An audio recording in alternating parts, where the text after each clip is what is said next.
The most loving thing your cat has ever done for you probably happened in complete silence from across the room, and you had absolutely no idea what it was.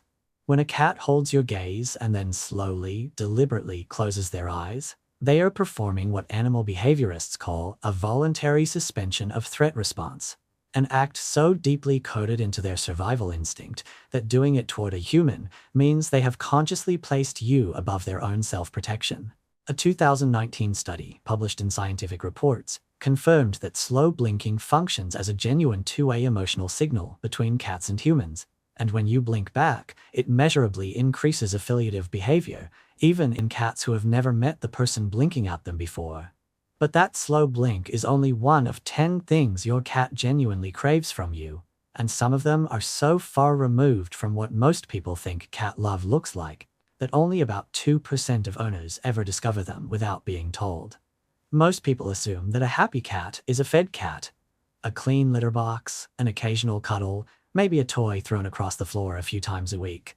That's the version of cat ownership that gets passed down, the maintenance checklist.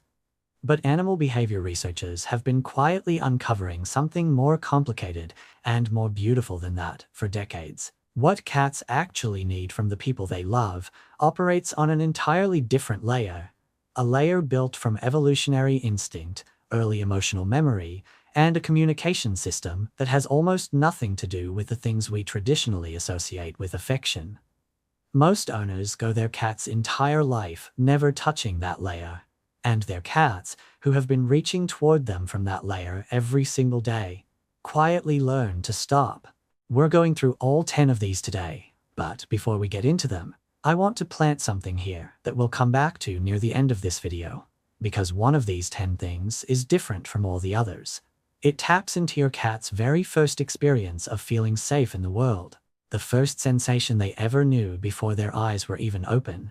It requires nothing you don't already have at home, and for cats who have become distant or anxious, or quietly less present than they used to be, this one thing has been known to change everything. Hold on to that as we go, because by the time we get there, you'll understand exactly why it hits so deep. 1. The slow blink ritual.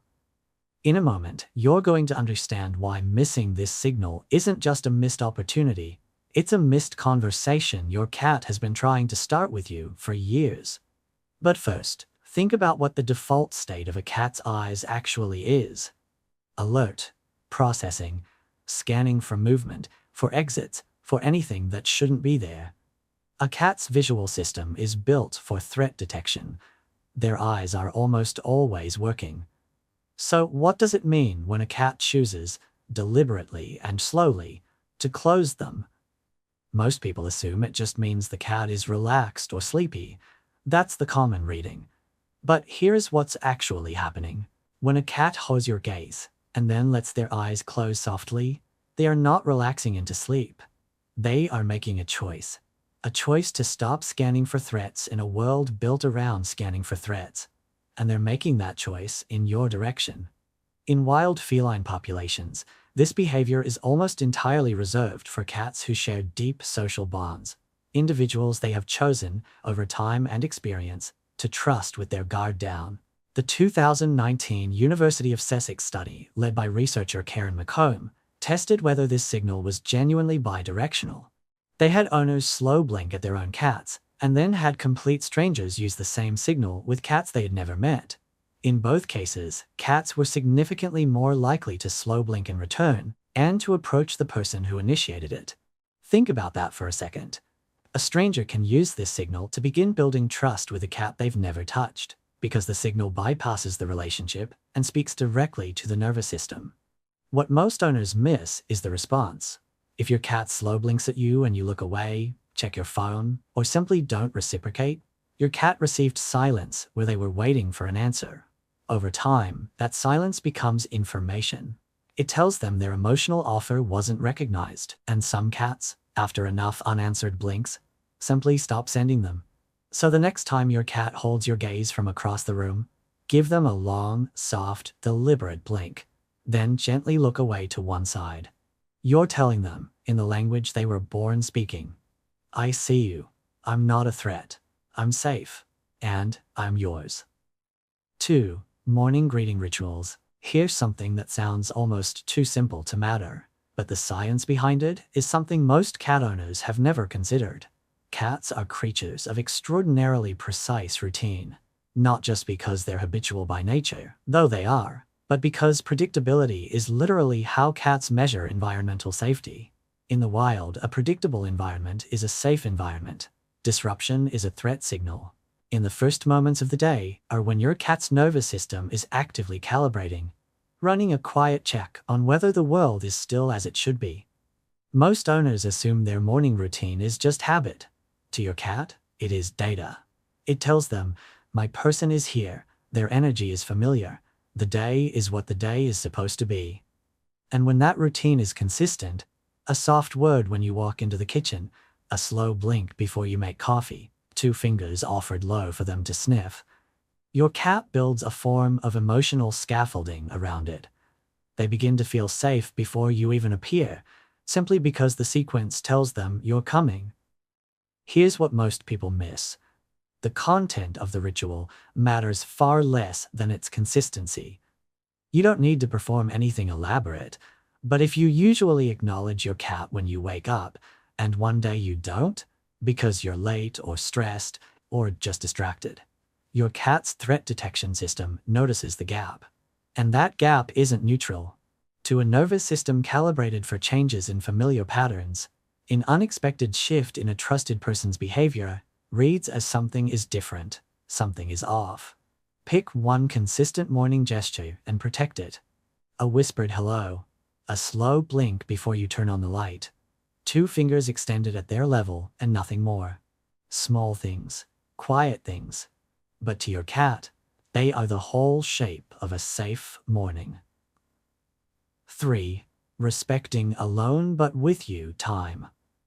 Now here's where it gets really interesting, and where most owners accidentally chip away at something they don't realize they're building. You've probably noticed your cat following you from room to room, settling somewhere nearby, and then seeming completely uninterested in being touched. And if you've interpreted that as mixed signals, you're not alone in that reading. Most owners do. But this behavior has a name in ethology. It's called proximal affiliation, maintaining closeness without requiring contact. And for cats, it is not ambivalence. It is one of the clearest expressions of trust in their entire behavioral vocabulary. In a cat's social language, choosing to be near someone when you don't have to be is a profound statement. It means you feel safe enough to rest in their presence. It means they have been included in your safe world. Here's the part most owners never find out. When you interrupt that proximal affiliation, by going to pick up the cat, by initiating touch they didn't ask for, by moving toward them when they've settled into that quiet nearness, you are, from your cat's perspective, missing the point entirely. You're converting their "I want to be with you" into a demand for something different. And some cats, over months and years of having their presence converted into something they didn't offer, quietly stop offering it. They don't stop loving you. They just stop trying to show it in the way that feels most natural to them, because it keeps being rerouted. I want to tell you about a specific cat, a quiet gray shorthair, who, in the first year of their life with their owner, was always somewhere in the same room, on the edge of the couch, in the hallway just outside the bathroom, on the floor near the desk.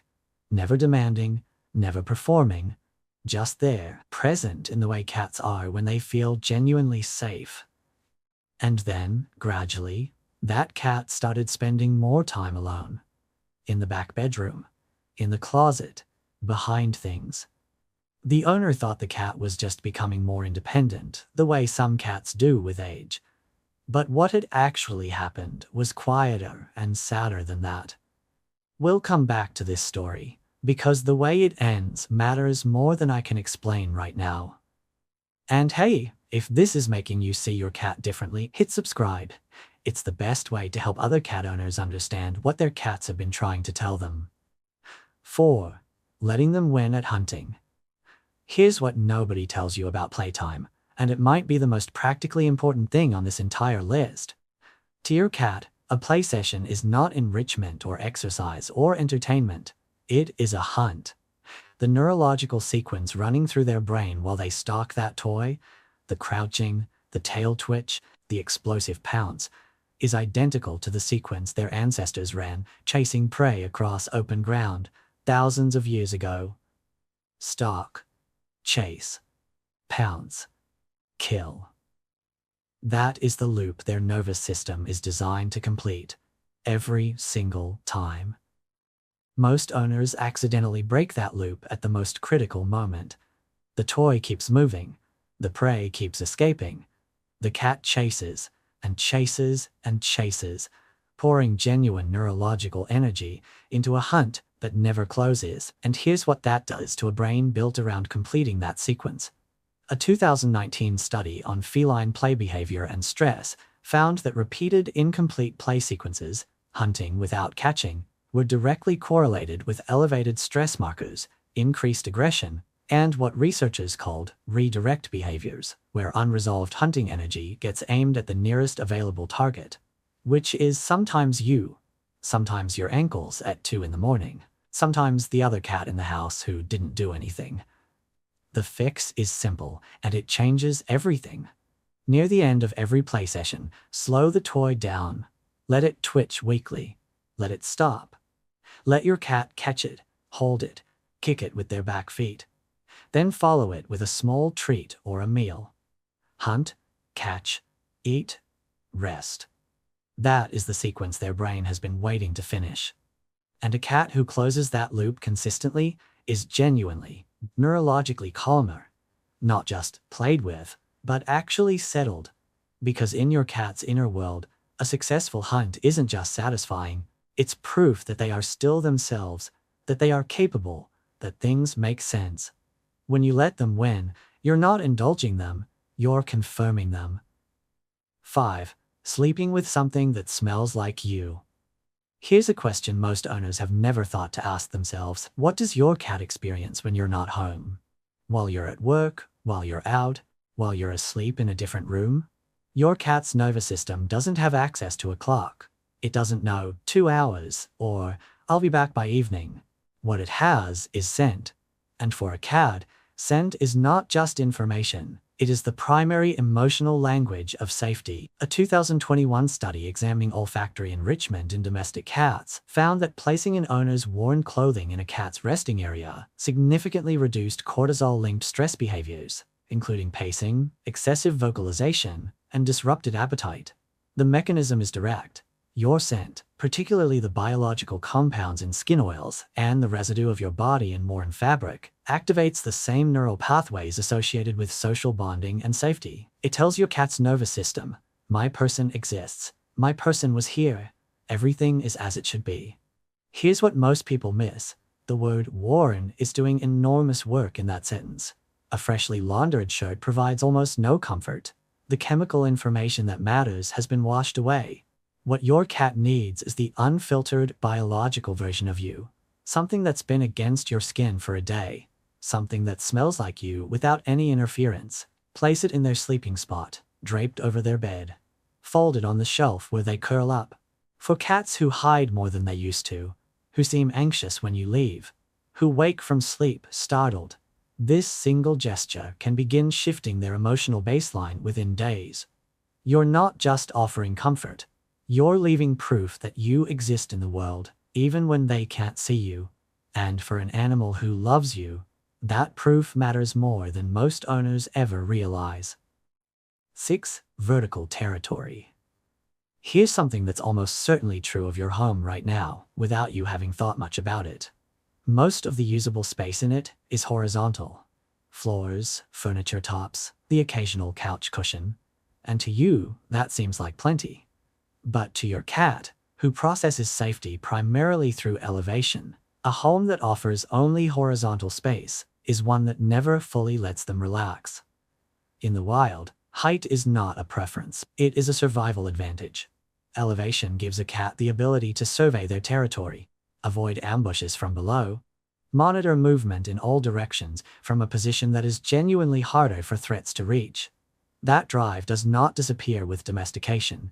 It migrates into your living room, In a cat who cannot access meaningful vertical space in their environment is a cat whose nervous system is always running a quiet background scan, always looking for a vantage point it can't quite reach. Here's what most people don't realize. A cat who seems skittish, who overgrooms, who has been hiding more than they used to. Sometimes the explanation isn't emotional or relational at all. Sometimes it's architectural. The space around them simply isn't offering what their nervous system requires to settle. A sturdy shelf near a window. A cat tree that reaches significant height. A dresser top that's been cleared and has something soft on it. These aren't luxuries or indulgences. For a cat, they are the difference between a home that feels safe and a home that merely feels contained. And the moment you add genuine vertical options to your space, you may notice something shift in your cat that you hadn't even identified as a problem. A quiet loosening, a new willingness to stay in the room instead of retreating. Because when your cat is above the room, surveying it from somewhere they chose, they are not being aloof. They are finally, actually, at rest. 7. Offering a real choice of sleeping spots. Stay with me here because this one is more subtle than it first appears. Most cat owners give their cat one really good sleeping option: a beautiful bed, a designated blanket, a specific spot that becomes the cat's place. And they're genuinely confused when the cat ignores it and sleeps on a cardboard box, or the bathroom floor, or the corner of a closet shelf. Here's the thing. Cats don't just need comfort, they need agency. The act of choosing where to sleep, and being able to change that choice based on mood, temperature, light, and emotional state, is itself a form of self-regulation. A confident cat wants elevation and a view.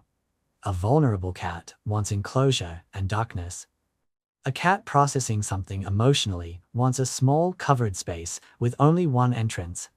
A cat who feels playful wants proximity to movement and life.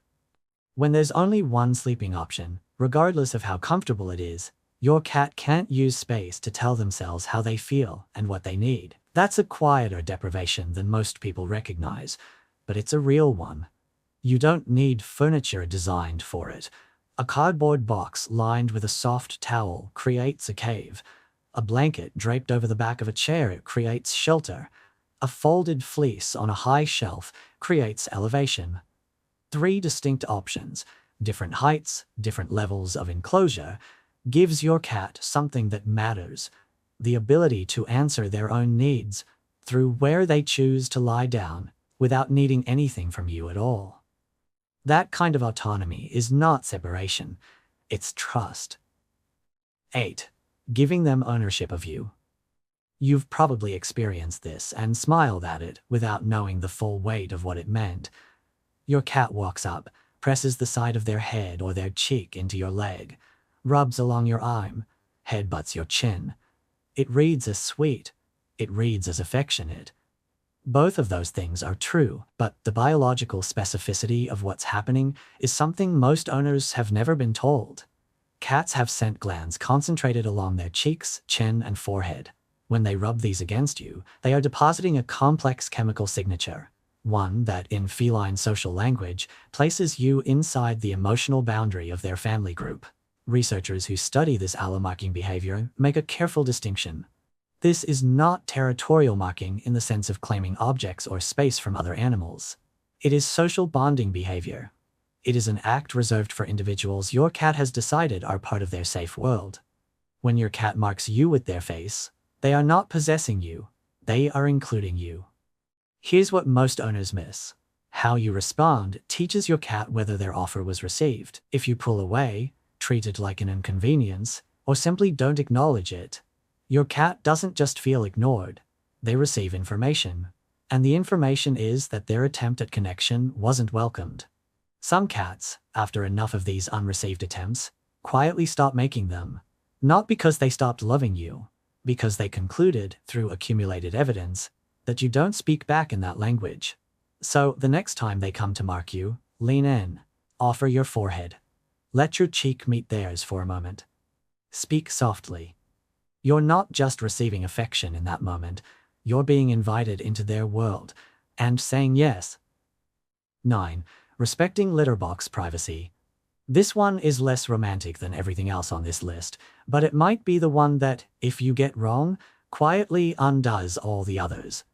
Cats are extremely vulnerable when they use the litter box. In the wild, elimination is a moment of genuine exposure.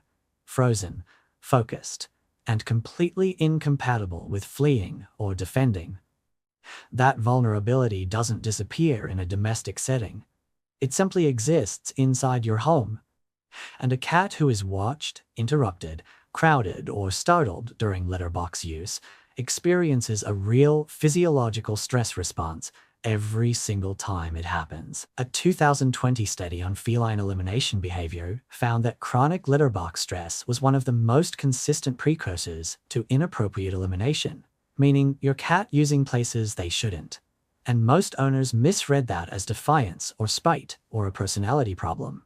What it almost always is, at root, is a cat whose most vulnerable moment has been made consistently unsafe, and who has started avoiding that vulnerability by finding alternatives. The solution is specific. Place the box somewhere genuinely private, not in a high-traffic hallway, not near a washing machine that randomly startles, not in a corner where they can be approached from behind without warning.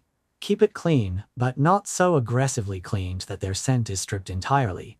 A little of their own smell helps them recognize it as safe space. And when they're using it, give them complete privacy.